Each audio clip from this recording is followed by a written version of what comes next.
Welcome to Massive Beers. My name's Matt, and we are here today to do a beer review. A beer review courtesy of my boy Carson from Colorado. That be Black Project. Yeah, one of their beers is spontaneous and wild ales.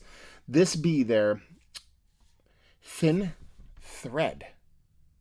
Yeah, Thinthread is a sour ale with rhubarb and sweet cherry. I don't know if I'm in the mood for a sour beer right now. I thought this was a farmhouse ale, but I grabbed it, so we're gonna review it. My throat is hoarse. How hoarse is it? Look at this. Star Wars glassware. I'm not a big graphic glassware guy. I usually like the clear glassware, as you can tell on my channel, but I found a set of 4 of these. You got like a Vader one, you got like a R2D2 one, and a Rebel and a Empire one for $13. How could I not buy that? So we're gonna use that because Black Project. I think of Black. I think of Darth Vader. What do you want? But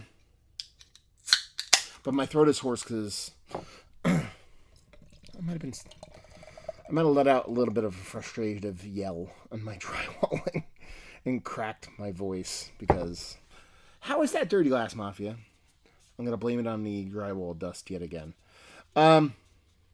Label wise, it's pretty much got like it's not like a Star Wars logo. That's like the Umbrella Project logo from Resident Evil. So I get down with that. As far as that beer goes, like I said, besides the Dirty Glass Mafia and Vader-esque, it looks to all the part of a sour kind of beer. Yeah. What do they call it again? I can smell it. It's got a big acidity from distant sour ale with rhubarb and sweet cherry. It's a good nose. Yeah, I mean, it kind of smells like an IPA, kind of like a double IPA. Sour beer. There's not a huge hop presence, but with that rhubarb and cherry, I'm a big rhubarb fan for those out there playing along at home. That cherry comes off creakish. That rhubarb comes off as more of like a big, rich kind of like sweet, kind of berry kind of thing almost. But it comes off nice, but it has this kind of new school double IPA kind of vibe to it. I don't know if there's a hopping on it or something like that. I don't know if my brain is just telling me things. We're just gonna dive in. Cheers.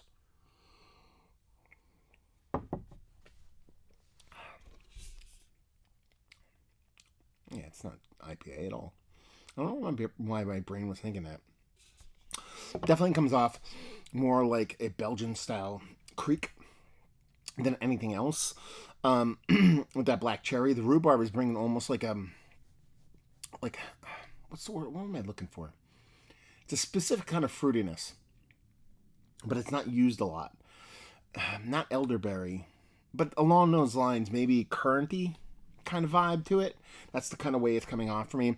There's a decent acidity to it. It's not super hyper over the top kind of acidic, but there is an acidity to it.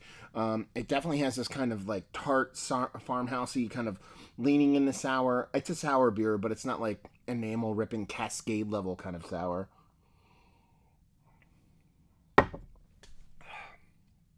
A nice kind of like sprightly carbonation to it, which I dig. It kind of makes the beer a little bit more kind of alive. I like this. I like this in the form of like a half of this glass. Like I have to be in the mood more often than not for a bigger tart fruited beer. Something beyond even Berliners kind of go there for me, but these kind of creaky kind of Belgian style kind of soury jams, I really do have to be in the mood for them. I'm not a lambic dude. As far as like that's all my life revolves around. You know how there's like Sexter's, like there's really no difference between Lambic Bro and Haze Bro. It's just that Lambic Bro has like kind of like convinced everybody he's highfalutin and highbrow as opposed to how the Haze Bro is just like whatever. It is what it is. They're all just people that find their self-worth from a specific kind of beer.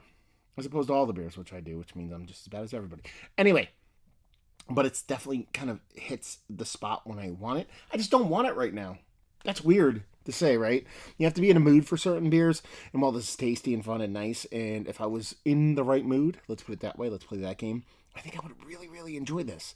And I'm going to drink it. I'm going to sit here and I'm going to sip it and I'm going to look at my little nice kind of little view over there. I decided to turn the camera this way so I can get a little bit more light on the face. And just kind of sip on it and see how it's kind of changed over time. But I really do dig it. Thank you very much, Carson, for sending it up. I really do dig black project stuff. Again, this is my bad. I pulled this from the fridge thinking there was like a saison. I didn't know it was a sour ale, and I didn't want to board the review because we're already going. We're already going. I'm covered in gypsum dust. My throat is scratchy because I get frustrated sometimes. I tried to mow through like a 6-foot weed, not smoking weed, but just like weed field, and got our tractor stuck. It's been a weird day. Not the best review, but you're getting it. I like it. I dig it. I think the cherry comes off nice. The rhubarb adds that kind of, like I said, that currany kind of thing to it, which is kind of cool for me. It reminds me very much of kind of their interpretation of like a Belgian-style creek, an Americanized version of that, in a very tasty way. This is those I have to be in the mood for. And if I was in the mood for it, I think it would be close to Mount Rushmore status. There you go. Let's talk about a black project. Do you dig them? Have you been there? What have you had? Have you had this beer in particular? So spooky season, because this beer is old now. This is from September 17th of 2021. So we're going on over half a year now. It shouldn't be a problem for a beer like this. So let me know if you've had this down there. Let's have the conversation. Hopefully you guys enjoyed our review. Hopefully a little black project in your life. We'll see you next time. Cheers, y'all.